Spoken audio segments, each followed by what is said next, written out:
Good to go. All right, guys, quick training video on how to diagnose a water heater. So first step, we're gonna use a dummy stick.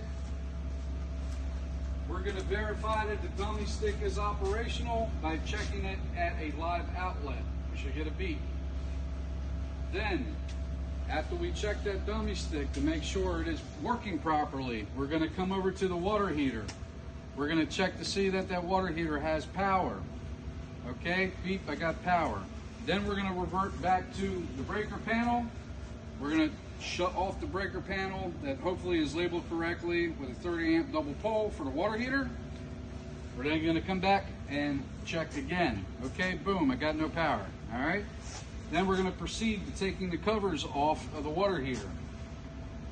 Afterwards, we're gonna verify with the multimeter that we in fact have no power by checking the inlet voltage coming at the top of the upper thermostat on the red and black wire.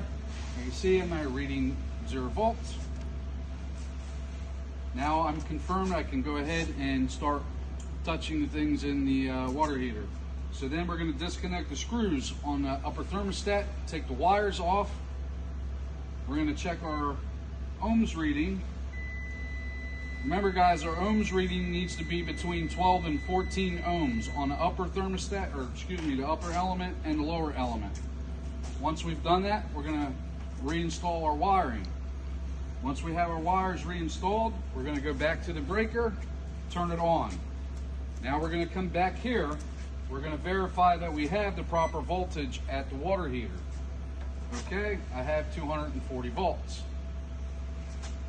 Now, if this water heater has been off for a while, it should call to heat on the upper thermostat first, in which now I can set my multimeter to ohms, and a textbook reading for a 50-gallon water heater on the upper element and the lower element should read 18.75 amps. Okay? Once I have that, I now confirm that I have a fully functional, healthy heating element on this water heater. I will not get a reading on the lower heating element until the upper satisfies. This is a quick way to go through to make sure that the water heater is functioning properly. Once I've done this, if I found no issues, I would then go back to the breaker panel, shut the breaker off, come back here, put the covers back on, make sure my temperature settings are correct, turn the power back on, and now we're back in the full operation. Thank you.